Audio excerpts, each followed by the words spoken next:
हमारे साथ जी एक केस स्टडी भी मौजूद है। हिना जी, अस्सलाम वालेकुम। हिना। वालेकुम सलाम। हिना, मैं चाहूँगी कि आप अपना मसला जो बयान करें यहाँ पे। जी, मेरी शादी को 7 साल हो गए और ना जैसे मैंने 2 साल के बाद डॉक्टर के पास गई थी।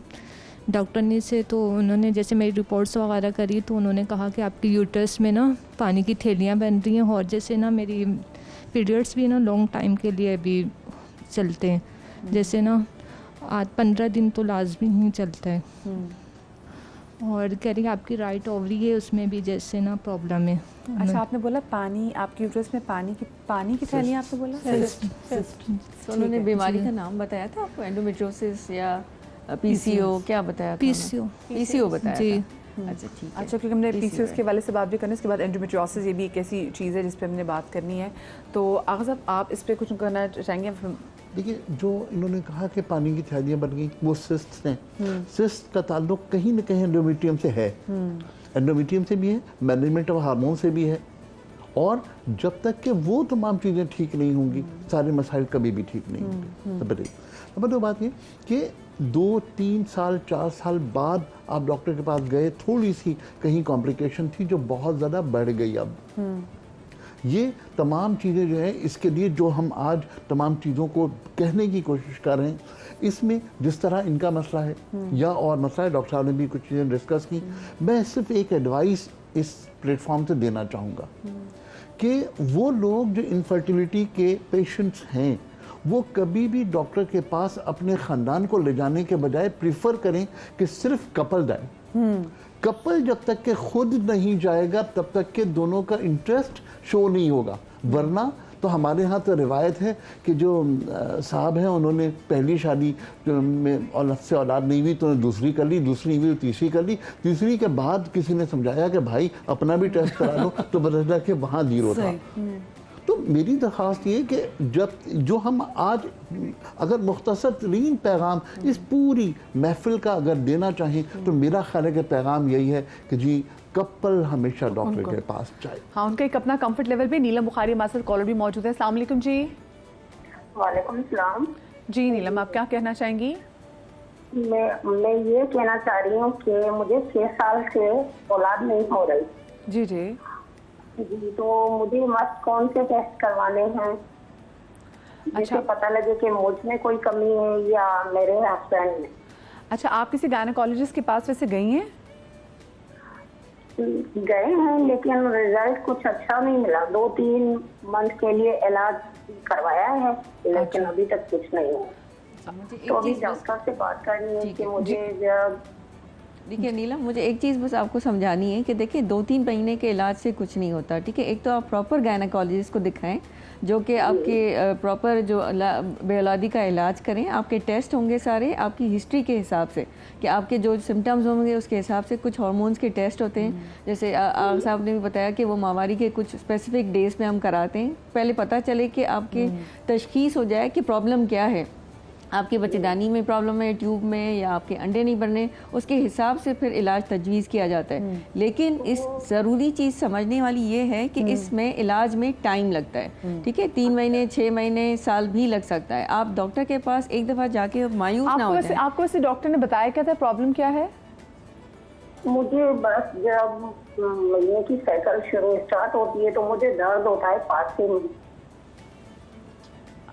अच्छा, मैं समझ। अच्छा, आपके हस्बैंड ने वैसे टेस्ट कराया अपना? नहीं, वो कहते हैं कि जब आपको बेबी हो जाएगा तो ये मसला ऑटोमेटिक दूर हो जाएगा। अच्छा ठीक है। आपको डॉक्टर ने कहा? अच्छा, आपको एंडोमेट्रियोसिस तो नहीं बताया उन्होंने? हाँ। तो अभी मुझे ये मालूम करना है कि मुझे कौन सी लाजमी टेस्ट जो जरूरी है वो करवाने चाहिए। अच्छा ठीक है। आपने ये बताया है, जो मुझे समझ में आया है कि आपको माहवारी के दिनों में दर्द होता है, ठीक है। माहवारी के दिनों में जो दर्द होता है उसकी जो अलामात होती हैं, उसमें एक चीज़ जो हमें रूल आउट करनी होती है कि पेशेंट को एंडोमेट्रियोसिस तो नहीं है। एंडोमेट्रियोसिस में क्या होता है कि जो यूट्रस की जो बच्चेदानी की लाइनिंग होती है, उसका टिश्यू बच्चेदानी के अलावा बाहर भी आपके टिश्यू में कहीं ना कहीं हो सकता है। आपके ट्यूब्स के ऊपर हो सकता है, ओवरीज में हो सकता है, या पीछे आपकी जो दीवार होती है रेक्टम और उसके दरमियान स्पेस होती है, उसमें भी हो सकता है। उसमें क्या होता है कि क्योंकि नॉर्मल वुड एरिया पे एंडोमेट्रियम नहीं होता, जब उन ख़वातीन को माहवारी आती है तो मेंसेस के दिनों में कुछ ना कुछ ब्लड जो है कुछ बैकफ्लो होता है वहाँ से ट्यूब्स के थ्रू वहाँ जाके वो गिरता है, या कुछ ब्लड वेसल्स या लिम्फेटिक्स के थ्रू वहाँ जाके स्प्रेड होता है। बहुत सारी थ्योरीज हैं कि क्यों होता है वो, क्योंकि ब्लड वहाँ डिपॉजिट होता है तो इन्फ्लेमेशन करता है, वो हमारी पूरी बॉडी का डिफेंस सिस्टम आ जाता है उसको क्लियर करने के लिए कि ब्लड यहाँ क्यों डिपॉजिट हुआ है। तो जब वहाँ पे इन्फ्लेमेशन होती है तो पेन करेगा, ऑब्वियसली पेन होता है, स्कारिंग होती है, तो टिश्यू वहाँ का डैमेज होता है। तो इस तरह की जो ख़वातीन होती हैं, बच्चियाँ होती हैं, ये 15 से 44 ईयर्स की उम्र की रिप्रोडक्टिव एज ग्रुप जो होता है, इसमें ये बीमारी तकरीबन 6 से 10% औरतों को होती है। लेकिन एंडोमेट्रियोसिस आपको माँ बनने से रोक नहीं सकती। अगर आपकी बीमारी की बहुत सारी लड़कियां जिनको एंडोमेट्रियोसिस है वो कंसीव भी करती हैं, बच्चे भी पैदा करती हैं। हाँ, लेकिन उनमें से 10 से 20% को अगर एंडोमेट्रियोसिस बहुत ज़्यादा हो, जिसकी हम स्टेजिंग करते हैं, स्टेज 3 और 4 हो, तो उसमें फिर आपकी प्रेगनेंसी के चांसेस बहुत कम होते हैं, क्योंकि आपकी ट्यूब्स भी ख़राब हो जाती हैं, उसमें आपका एग्स जो है क्वालिटी भी ख़राब होती है, एग का पिकअप अगर ट्यूब्स ख़राब हो, प्लस फिर बच्चेदानी वो भी ख़राब हो सकता है, बच्चेदानी की जो लाइनिंग है वो ख़राब होती है, तो कभी कभी प्रेगनेंसी हो जाए तो मिसकैरेजेस का रिस्क होता है। तो उसकी वजह से आपका ओवरऑल इंसिडेंस प्रेगनेंसी का बहुत कम होता है अगर स्टेज 3-4 हो।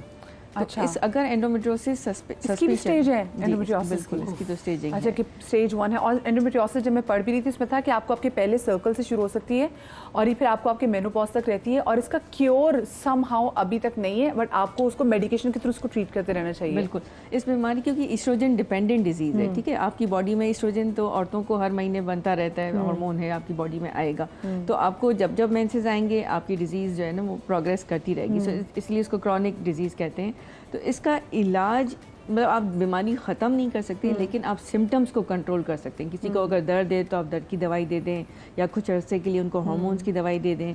किसी को अगर बच्चा नहीं हो रहा तो फिर आप उसका स्पेसिफिक उस चीज़ का इलाज कर लें। सिस्ट अगर बड़ी हैं, जैसे 4 सेंटीमीटर के से बड़ी या 6 सेंटीमीटर की सिस्ट है, पेन हो रहा है, तो फिर उनको ऑपरेट करना पड़ता है, और उसमें ओवरीज की सिस्ट को निकालते हैं। उसमें केयरफुल ये रहना होता है कि आप ओवरीज की सिस्ट निकालते हुए नॉर्मल ओवरी का टिश्यू डैमेज ना करें, वरना उनकी फर्टिलिटी मजीद ख़राब होने का चांस है। बिल्कुल, और ट्यूब्स एंड ओवरीज इतनी करीब होती हैं तो ट्यूब्स भी उसमें ख़राब होने का चांस होता है। सो ये पूरा लॉन्ग एक प्रोसेस है। अच्छा डॉक्टर साहब, मैं एक बात पूछना चाहूँगी कि आपने कहा कि अगर पेन होता है तो ये तो ज़्यादातर आप देखेंगे अमूमन बच्चियों को हमारी, और मतलब शादीशुदा औरतों को भी अक्सर ख़ास दिनों में आपको ये तकलीफ़ होती है, तो क्या ये बच्चियों को भी चेक करवाना चाहिए कि अगर दर्द है तो इस बारे में अवेयरनेस आप लोगों को क्योंकि अमूमन लोगों के घर में ये है, कहते हैं यार ये तो खास, ये तो एक नॉर्मल होता ही है। देखिए, दर्द होना एक ऐसा दर्द, आपने अगर पॉन्स्टोन दे दी, एक तो ये कि दर्द की दवाई खा लें, वो सेफ होती है, पॉन्स्टोन सिंपल सी दवाई है, बच्चों को दे दें। लेकिन वो दर्द जो इन खास दिनों में हो कि आप अपने नॉर्मल रूटीन पे ना जा सकें, आपको स्कूल से या काम से या ऑफिस से छुट्टी करनी पड़े, उस दर्द को, और आपको वो मुसलसल रह रहा है, आपको 3 महीने 6 महीने से ज़्यादा हो गए हैं, इसके साथ आपको पेशाब करते हुए तकलीफ हो रही है या पखाना करते हुए तकलीफ हो रही है, या हर वक्त एक दुखन सी है, या हस्बैंड वाइफ अपन रिलेशनशिप करते हैं उसमें कोई पेन हो रहा है, तो ये चीज़ें हैं जो अलामात हैं जो ज़रूर आप जल्दी जाके डॉक्टर को दिखाएं, क्योंकि ये बीमारी जितनी जल्दी पकड़ में आ जाए उतना अच्छा है, क्योंकि यानी कि पहले आप पहले 3-4 पे जाने से पहले आप अर्ली स्टेज पे।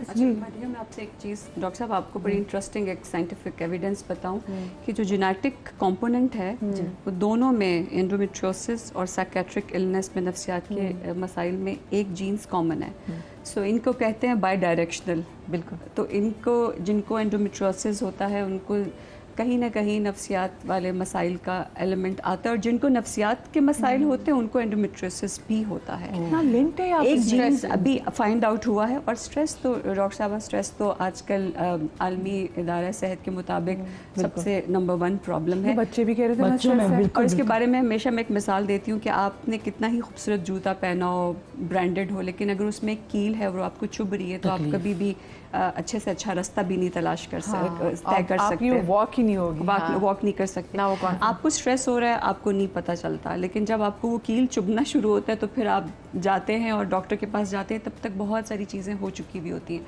तो फर्स्ट थिंग, पहली चीज़ जिस पे तवज्जो देनी चाहिए कि आपको पता होना चाहिए कि आपका जहन कैसे काम करते हैं। हमारी 3 चीज़ें हैं, ख्यालात, जज्बात और मेरा रद्द-ए-अमल।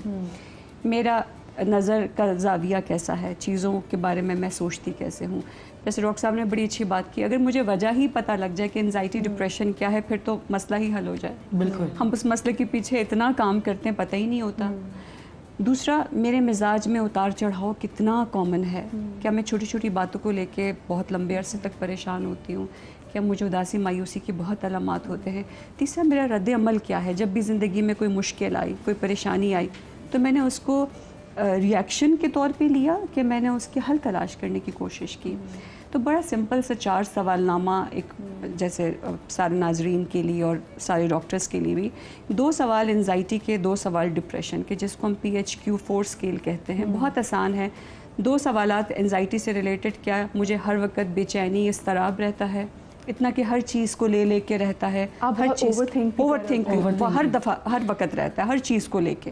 आपके मुझे 1900 दूर में एक बात कहती थी, हाय मैं जवाब क्यों नहीं दे सकती? एग्जैक्टली, ये हाँ ही होता है वैसे मोस्टली। दूसरा सवाल ये कि मैं कंट्रोल भी करना चाहूँ लेकिन मैं अपने ख्यालात को कंट्रोल नहीं कर सकती। और मरीज़ ज़्यादातर हमें ये बताते हैं कि रात को जब वो बिस्तर पे लेटते हैं उनको ऐसा लगता है कि फिल्म चल रही है या चक्की चल रही है, कोई मशीन उनके ज़हन में चल रही है। हाँ, 2 सवाल ये और 2 सवाल डिप्रेशन के, क्या मुझे हर वक्त उदासी, मायूसी, परेशानी रहती है?